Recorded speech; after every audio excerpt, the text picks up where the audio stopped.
Hola amigos de Versus, estamos una vez más con una entrevista con Dio Adam Granger, miembro desarrollador de Assassin's Creed Unity, un juego que se da exclusivamente para consolas de nueva generación, PlayStation 4 y Xbox One. Y vamos a hacer una pequeña entrevista. Algo que quieras, do you want to say hello to the fans? Hi everybody, so I'm Dio, I come from the University of Montreal, sorry, it's French and English, and glad to meet you all. Okay, so what's the most exciting thing about making Assassin's Creed Unity? Oh, about making it. Well, when you're doing a game that's already an established brand, the most exciting thing is to keep the brand true to itself while adding new gameplay and new elements. As a designer is what I prefer. Find new ways while keeping true to AC and having that Assassin's Creed feel while adding new things. However, I think the most exciting thing for Assassin's Creed Unity was adding the co-op element for all different gameplay, because it's not a separate game that's like we did before. So everything that you can do in single player, you have to be able to do it in co-op too. So it was interesting and a big challenge to bring all those new mechanics that are co-opable. So it was probably the most exciting thing. Okay, talking about the code mode, it will be in the online experience, the multiplayer experience, or just a single player in the online experience? The way it works, when we get into Assassin's Creed Unity, you have a storyline that's a single player. Creative liberties and give the first prototype to Shay, the hero. At the same time, you can experience with your friends different types of gameplay. So there's missions with our eyes that are stealth focused missions. There's the Brotherhood missions that are stories that you experience with your friends that are only for co-op. So it's really missions that are crafted to encompass and take all the power of co-op gameplay. It's not just some missions that you put the friend in the You have burning oil, for example. It's not the same thing as fun with your friends, and it's fun when you're alone. When you're alone, you want to have a big story, cutscenes, something that's interesting, you want to tell the guy. With your friends, you want to keep things, you know. So it's different when it's exciting when you're alone and with people. So it's the same game. You're the same character, the same gear that you got, because you can find gear now in Assassin. You get it in chess and missions.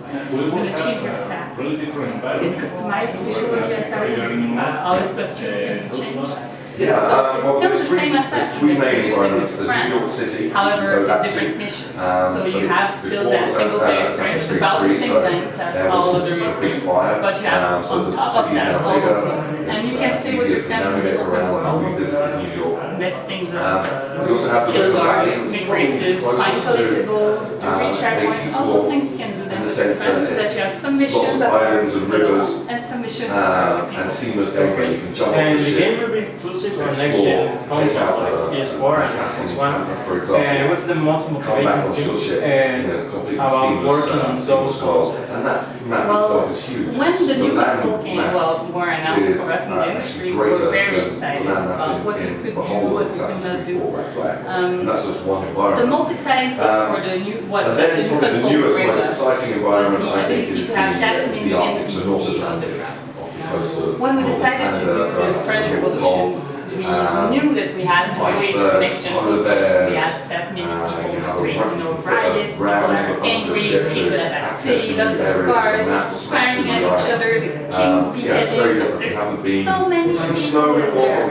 Ocean, we could not just achieve as many people in the streets, we couldn't have that feeling of really crowded crime. Also, the attention to detail on the architecture, since Unity is better than we ever had. We always had historians and architects and people like that, and we wanted to have an authentic feel to the building, but now there's some of them that are completely actually historically accurate. And for the first time, they're true to size, they're the real actual size of the building. So this is also something new that we could achieve in terms of visual with the power of those nuances. So Paris is like the real size. Well, we shrink some areas that were not exciting for gameplay, because we have to keep in mind at that time there was a lot of farmland at the outskirts of Paris. And it's very exciting to run in the field when you want to climb. So we shrink some areas that are really exciting. But all the big, the important neighborhoods or important buildings, they are actually like they were, and you can get inside of them without any loading. It's completely seamless. You can get inside of buildings, get inside of people's houses. So it really changes the way it feels. And we came up with that Paris is actually the biggest city that we've ever built. If you take all the island of Black Flag, put them together, it's not as big as Paris. Plus, you have the catacombs that you can explore underneath, and the inside of the building, inside of people's house, which is completely new to us because, you know, buildings were empty shells that you cannot get inside, and now you can, and you can get in the tavern, you can see people, what they eat for supper, whatever. So the game is, the world is huge, humongous, and there's a lot of things littered around, so you can see, you can find secret missions, we have lots of secret missions that are everywhere, you can find collectibles, find gear, find chests with different things in them. So the game is huge, and the number of things that you have to do in the game is also huge. How long will the game be? Like 20? Sorry. It really depends on the way you play.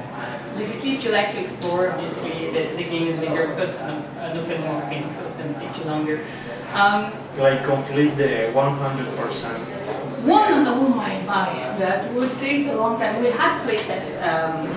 We always have playtests with people that come and they play the game before it's released with NDA, of course. Yeah. And they try the game, and in 1 week, they couldn't have 100%. So it depends on the way you play. If you really like to have that 100%, finding all the crooks and nannies and crannies everywhere. But the story is, depending on the way you play, the single player story is about 15-20 hours. So it really depends on the way you play. Plus you have all the co-op missions. Don't worry, you don't have a connection, you don't have friends, you can still play them alone. But they will be very hard. But you can still do it by yourself because we didn't want to punish a player that didn't have connection or don't have friends on consoles, and you can still play all of the content yourself. There's no problem with that. Is there any main reason for making, to set the Assassin's Creed in French Revolution? Well, it's one very, very important event in history. First of all, is that don't have to forget that Ubisoft is a French company. So we wanted to go there for a long time, but as I said earlier, we couldn't achieve, we didn't feel that we could achieve the French Revolution before the next one. So there's two things. Also, if you take all the story of the other characters, they're going up in time, so we're getting there. And we wanted to, with the new generation of consoles, start a new cycle. Ezio stories is finished, Altair story is finished, the Kenny story with Connor and Stat and Edouard is also finished. So we, with Rogue, that's going to tie all the loop together for the Kenway story. So we wanted to start something new. And we felt that the French Revolution was just the perfect setting to do it. New country, new era, new characters. So players that didn't play other AC, it's a great way and a great place to start because we start fresh and we overhauled all of the mechanics. There's nothing that we didn't touch. The navigation, we have new things, you can go downward, the fight is different, stealth is different, there's stealth mode now, so everything we gave a little, a lot of love to it, so it's really new, but it still feels strongly as an Assassin's Creed game. It's not something that doesn't fit, doesn't make sense with the brand, but it feels very fresh and different in your hand. Okay. Assassin's Creed Unity will include Latin Spanish voices. What do you think about? Well, we always had a lot of languages option in Assassin's Creed. It's very important for us that everybody can experience the game the way they want. We have 11 languages, I think. However, all languages are not available everywhere. I don't think that, for example, the Chinese is going to be available here, but it's available in Asia. So, however, what you can do, and what is the way I play all the Assassin's Creed, is you use the original soundtrack for sound plus subtitles. So I played all the Ezio story in Italian with the subtitles in French because I speak French. Yes. So and the French voices is going to ship everywhere. So if you want to do it like the Français, you can put it in French and have the subtitles in Spanish. It's going to be nice. It's going to have all the French accents. It's going to feel more like the city is alive with all that French feeling. So it's the way that I would suggest doing it. However, of course you can do it in Spanish if you want, but in the end it's super important for me that it's accessible for everybody, and especially the Latin American market is growing, it's getting very important, so we have to take care of this market, because sadly some company doesn't give a lot of attention to that market, and I don't understand why, but we really want to give you the opportunity to experience the game that we want, of course. Very important market. In Mexico, in Brazil, we have millions of likes for a South American page for Ubisoft. So it was part of the deal for us that it would ship first day with the Spanish languages also, and it's the same thing for everywhere. It ships with every language SKU that you want. So really you can bring the game, don't speak French or English. So the question, the last question, will maybe some in the next years will be Assassin's Creed set in Mexico history? Well, that's very plausible that we have one. The way we work at Ubisoft is that we have lots of creative teams. We have about 2,000 Ubisoft material, and most of the creative team are there, even though we have studios around the world that have different games, different ownership. But for Assassin, it's in Montreal.